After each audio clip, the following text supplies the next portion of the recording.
से कोई ठेला निकलता है मूंगफली का, दुकान के सामने से ठेला निकलता है गोलगप्पे का, पानी पूरी का, दुकान के सामने से ठेला निकलता है गजक का, दुकान के सामने से ठेला निकलता है लड्डू का, कचौड़ी का। मन करता है खाने का पर ले नहीं पाता, अपने ऊपर खर्च नहीं कर पा रहा। और बेटा अपने दोस्तों के साथ होटल में 500 उड़ा कर आ गया और बाप को मालूम तक नहीं।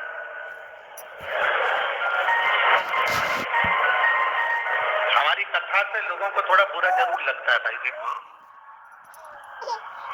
आवाज ना आ रही है क्या? उधर साइड में आवाज नहीं आ रही है। कथा से थोड़ा सा बुरा जरूर लग सकता। बेटा 500 रुपए 1 मिनट में उड़ा कर आ जाता, बेटियां 500 रुपए 1 मिनट में उड़ा कर आ जाती। केवल एक घर के माँ और बाप, माता और पिता ऐसे हैं जो जोड़ के बेटे के लिए, बेटी के लिए, परिवार के लिए चले जाते हैं। और आखिरी में होता क्या? गरुड़ पुराण अगर पढ़ोगे तो मालूम पड़ेगा।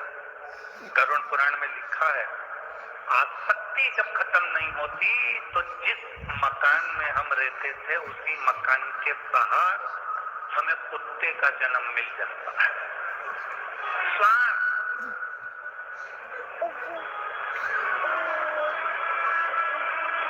तुम्हारे यहाँ पर भी कोई कोई कुत्ता तुम्हारे घर में बार बार घुसता है। बोलो रे जीजियों, सही है कि गलत है?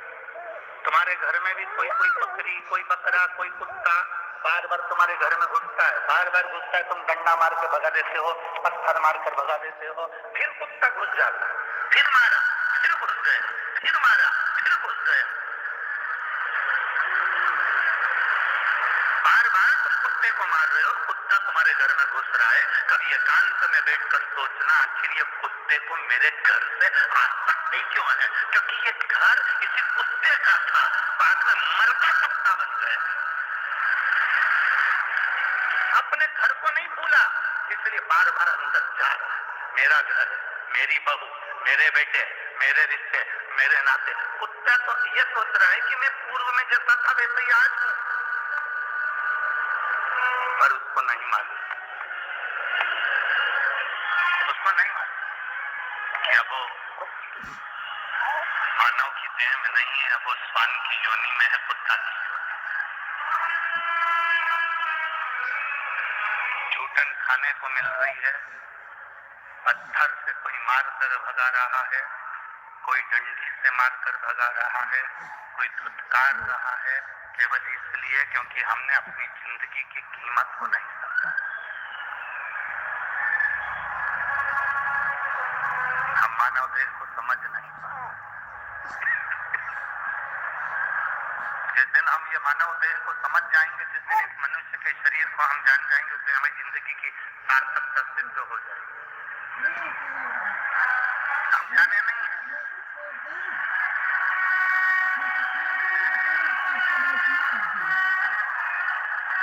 एक बात बताओ आप लोग,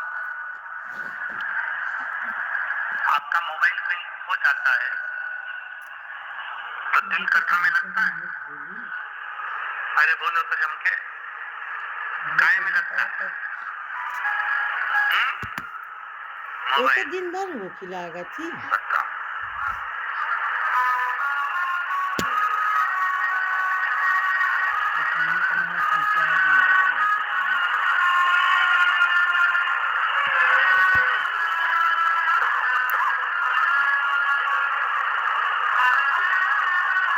खड़े भी हो गए, झांक के भी देखा,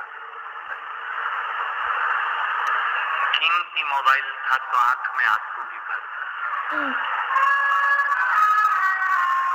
मोबाइल खोया तो दिल नहीं लग रहा, उसको ढूंढने में लगे हो।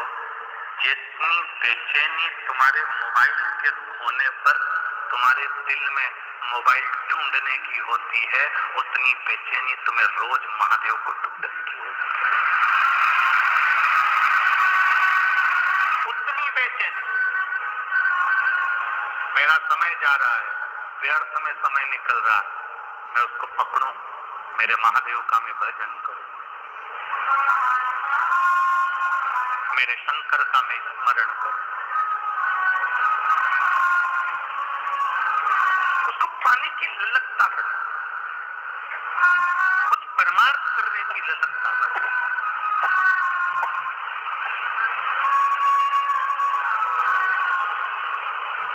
मोबाइल किस किस के पास है? हाथ उठाओ जरा। धर लो वापिस धर लो।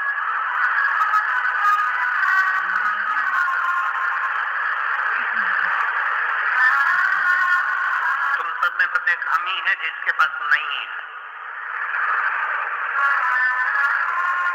अब मोबाइल तुम सबके पास में है, किसी को मैसेज करते हो,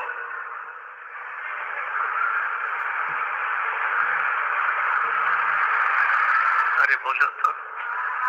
हम ये नहीं पूछ रहे कि तुम क्या मैसेज करते हो, पर हमको ये पूछ रहे कभी तो मैसेज करा होगा व्हाट्सएप पे। मैसेज करने के बाद तुमने किसी को मैसेज करा, उसके बाद में मैसेज करने के बाद वो सीन हो गया कि सामने वाले व्यक्ति ने मैसेज देख जवाब नहीं दे रहा और तुम बार बार थोड़ी थोड़ी देर में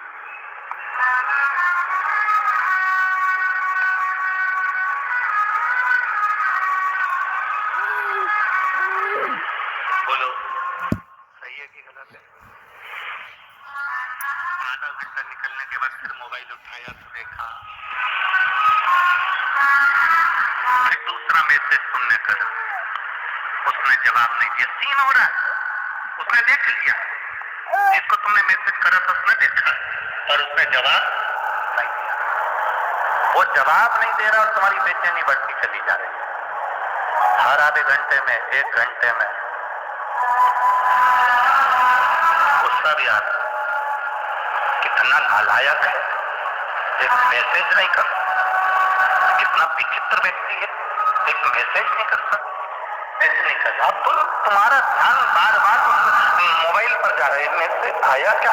सारे जितने व्हाट्सएप पर लोग जुड़े हैं उनसे मतलब नहीं है तुमको, तुमने जिसको मैसेज करा उसका जवाब नहीं आ रहा, बार बार देख रहे हो, बार बार देख रहे हो, 1 घंटा 2 घंटा 3 घंटा 4 घंटा 5 घंटा 6 घंटा, सुबह शाम रात बार बार मोबाइल उठाकर देख रहे हो, जवाब नहीं आया।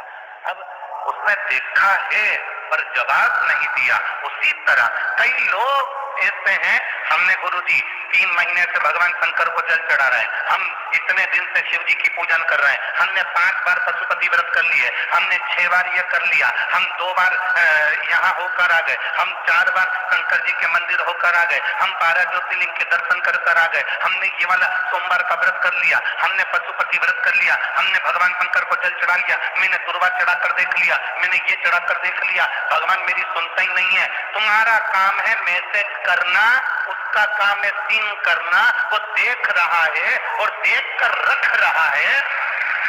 समझ लो, वो मैसेज का जवाब मैसेज में नहीं देना चाहता, वो खुद आके तेरे सामने देगा। मैसेज से अगर जवाब देगा तो उसको लगेगा कि मैंने मैसेज में जवाब दे दिया। मैं जिसको प्रेम करता हूं उसको मैसेज से क्या जवाब देना, एक बार उसके सामने बाइक लेके पहुंच जाऊं और फिर जवाब देकर आता हूं, तूने मैसेज करा था इसलिए उसका यह जवाब है। मेरा नंदी लेके महादेव आ जाए और कहे ले ये इसका जवाब है। हम कहते हैं मैंने 5 बार पशुपति व्रत करे, मैंने 4 बार ऐसा कर लिया। एक पत्र है देखिए, मेरा नाम दीपाली मनोज पाटिल है, मैं गांव कचगांव, तहसील भड़गांव, जिला जलगांव की रहने वाली, 3 गांव मिला लो।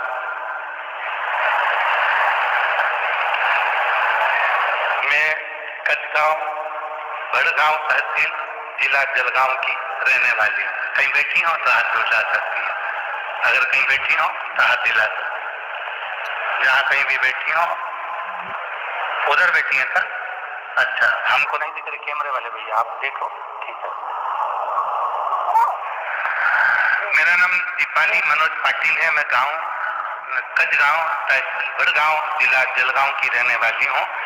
मेरी शादी को कई साल निकल गए थे, हम इंतजार करते रहे, 1 साल में संतान होगी, 2 साल में होगी, 3 साल में होगी, 4 साल में होगी, 5 साल में होगी। संतान को देखते देखते 10 साल निकल गए पर संतान का सुख नहीं हुआ गुरुदेव। बहुत डॉक्टरों से इलाज करवाया पर औलाद का सुख नहीं आया। टेस्ट पे भी करवाया, उससे भी बच्चा नहीं हुआ गुरुदेव। फिर किसी ने कहा पशुपति व्रत करो, एक व्रत करा, उससे संतान की प्राप्ति नहीं हुई। हम तो घबरा गए, भगवान हमारी सुन नहीं रहा। हमने दूसरा करा, भगवान ने तब ना सुना। तीसरा करा, हमने भगवान तब ना सुने। हमने फिर सफेद आंकड़े की जड़ का प्रयोग करा और फिर वापिस पशुपति व्रत करा, तब भगवान ने हमारी सुनी और बाबा की कृपा से मेरा गर्भ ठहरा और मेरे घर में अनंत चतुर्दशी के दिन पुत्र रत्न की प्राप्ति हुई। मैं बाबा को नमन करता हूं। बच्चा लाई है क्या? बच्चा लाई है? लिया? हाँ लिया लिया।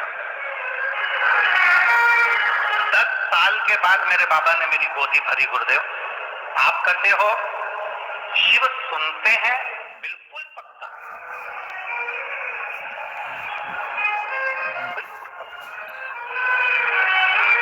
ए भाई, मैसेज पर मैसेज किए जा, करो मैसेज,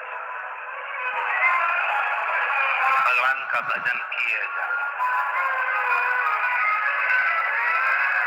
उसका स्मरण किए जा। जब हम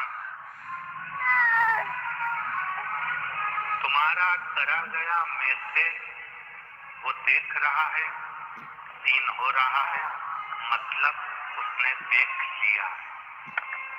तुमने जो लोटा भर के जल चढ़ाया वो महादेव ने देख लिया। तुमने जो बेलपत्र चढ़ाई महादेव ने उसको देख लिया। तुमने पशुपति व्रत करा महादेव ने देख लिया। तुमने सफेद आंकड़े की जड़ को शिवजी को समर्पित कर अपनी कमर पर बांधा, महादेव ने देख लिया। ये सारे मैसेज हैं जो हम कर रहे हैं। करते जाओ, मैसेज पर मैसेज करते जाओ। एक व्रत में काम ना हो तो दूसरा करो, पर कहना नहीं कि मैं तो कर कर कर थक गई ना।